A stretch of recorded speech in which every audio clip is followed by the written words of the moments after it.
चलो आज के इस वीडियो लेक्चर में हम क्लास 11th का भी टॉपिक है वो और क्लास 12th का भी टॉपिक है। बहुत इंपॉर्टेंट टॉपिक है जिसका नाम है सुपरपोजिशन प्रिंसिपल, है ना। उस टॉपिक को डिस्कस करेंगे, उसके बारे में अंडरस्टैंड करेंगे कि एप्लीकेशन उसका कहाँ किया जाता है। फिजिक्स में बहुत इंपॉर्टेंट टॉपिक है, इससे प्रॉब्लम्स भी आते हैं तुम्हारे नीट एंड जेई में। देखो टॉपिक क्या है, सुपर पोजिशन प्रिंसिपल। पहले हम इसका स्टेटमेंट समझेंगे बाबू, है ना। व्हाट इट स्टेट्स, इसका मतलब क्या होता है, फिर वेयर इट टू अप्लाई, कहाँ पे इसको यूज करेंगे हम लोग। तो न्यूमेरिकल सॉल्यूशन में इसका यूज किया जाता है जनरली चार्ज पार्टिकल्स के लिए और मासेस पार्टिकल्स के लिए, है ना। तो और दोनों पार्टिकल्स का डिस्कस करेंगे one by one. What it states, इसका स्टेटमेंट सीखो। It states that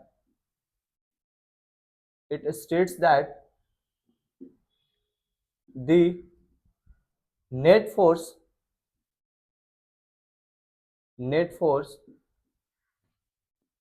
acting on a charged particle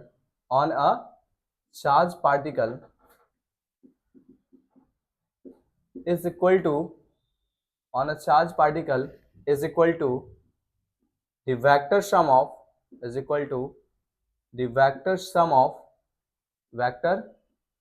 of all the individual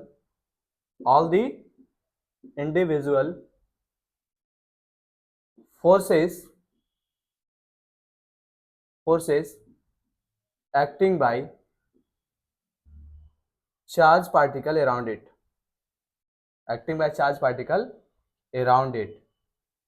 बहुत सिंपल सा इसका स्टेटमेंट होता है, बहुत सिंपल सा इसका पॉइंट्स होते हैं, समझो। इसका कहने का मतलब ये है कि अगर एक कोई चार्ज पार्टिकल, हम 12th का डिस्कस कर रहे हैं चार्ज पार्टिकल के लिए सुपरपोजिशन प्रिंसिपल। मान लो कोई मेरा एक चार्ज पार्टिकल रखा हुआ है, उसके सराउंडिंग बहुत सारे चार्ज पार्टिकल्स हैं। तो जो नेट फोर्स अगर हमसे पूछा जा रहा है, यहाँ पे जो सेंटर में हम रखे हुए चार्ज पार्टिकल पे, उसके सराउंडिंग फोर्सेस उस पर कितना नेट फोर्स लगा रहे हैं वो पूछा जा रहा है। तो 1 के वजह से इस पे देख लेंगे, 2 के वजह से देख लेंगे, 3 के वजह से देख लेंगे। वैसे ही सारे चार्ज पार्टिकल का इंडिविजुअल फोर्सेस देख लेंगे और उसका सिंपली हम लोग क्या करेंगे, वेक्टर एडिशन कर लेंगे। तो that is the statement of superposition principal.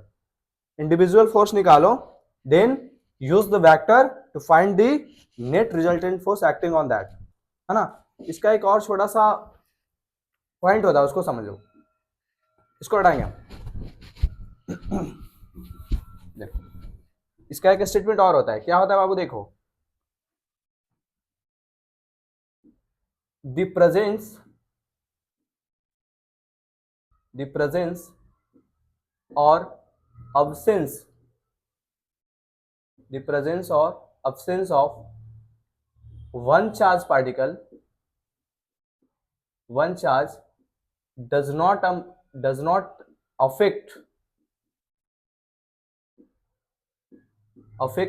the others. What does it mean? इस स्टेटमेंट का क्या मतलब हुआ इसका, समझो। ये बोल रहा है जैसे लाइक अभी हमने एग्जांपल बताया कि मैंने एक सेंटर पे चार्ज रखा था, उसके चारों तरफ इंडिविजुअल चार्जेस थे।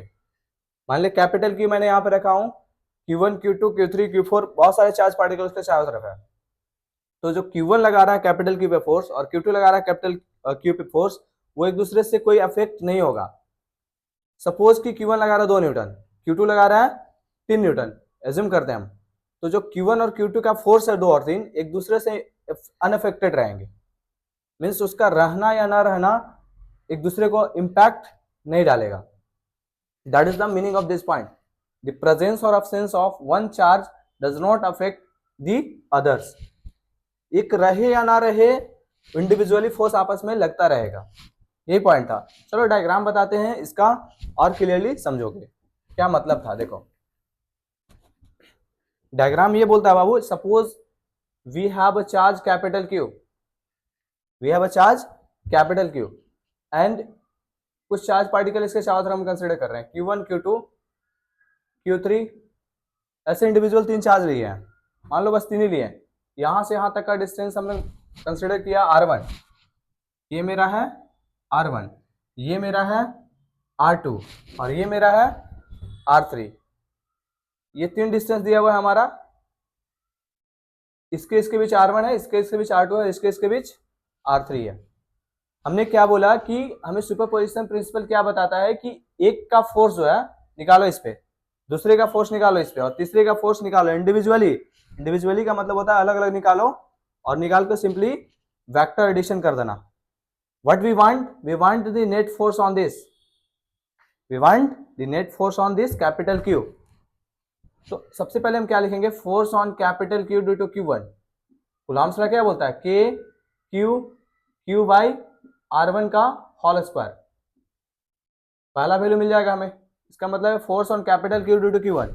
Exactly force on capital Q due to Q2 निकाल लेंगे, है ना। वो क्या होगा, के Q2 बाई R2 का होल स्क्वायर। एग्जैक्टली एक और है, force on capital Q due to Q3, K Q3 by R3 का होल स्क्वायर। देखो इंडिविजुअली हमने सारा फोर्स निकाल लिया, क्या यहीं तक छोड़ देंगे, नहीं बिल्कुल नहीं। ये जो इंडिविजुअल फोर्स मिले उनको हम क्या करेंगे, वेक्टर के हिसाब से ऐड कर देंगे, तो इस पे कितना नेट फोर्स लग रहा है उसके बारे में हमें आइडिया मिल जाएगा, उसका रिजल्टेंट वैल्यू मिल जाएगा, है ना। अब वेक्टर कहने का मतलब कि we have to think about the direction of force.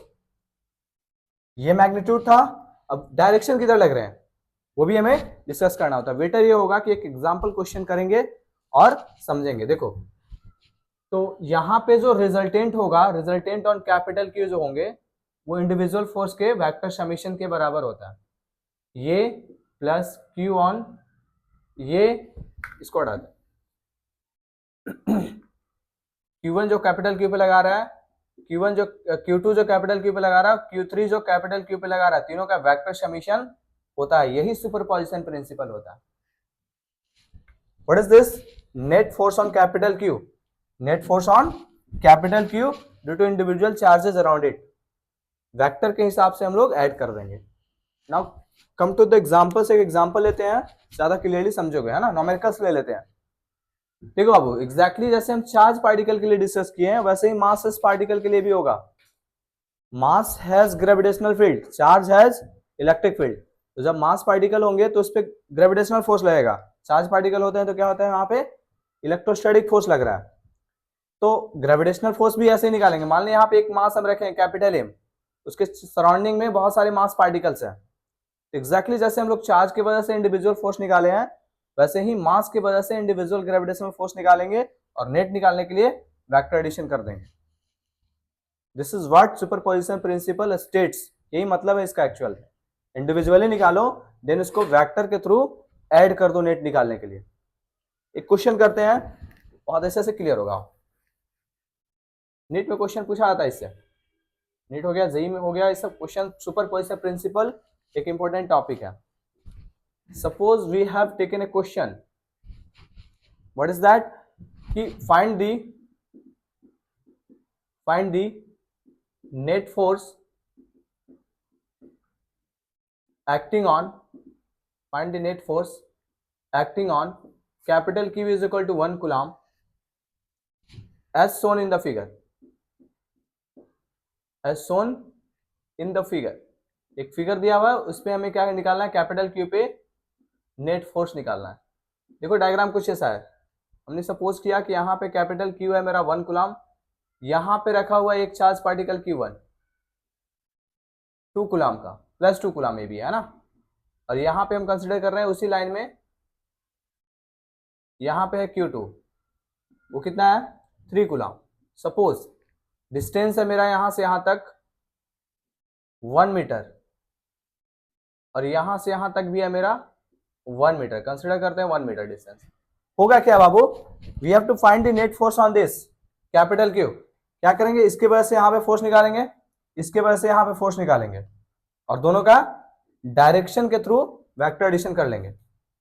अगर बोला जाए तो सबसे पहले हम क्या निकालेंगे, देखो बाबू, force on capital Q due to Q1 क्या होता है फॉर्मूला, के capital Q Q1 by R1 का होल स्क्वायर। सिंपली ये फॉर्मूला लगा देंगे। What is R1, capital Q और Q1 के बीच का जो डिस्टेंस है वो R1 होता है।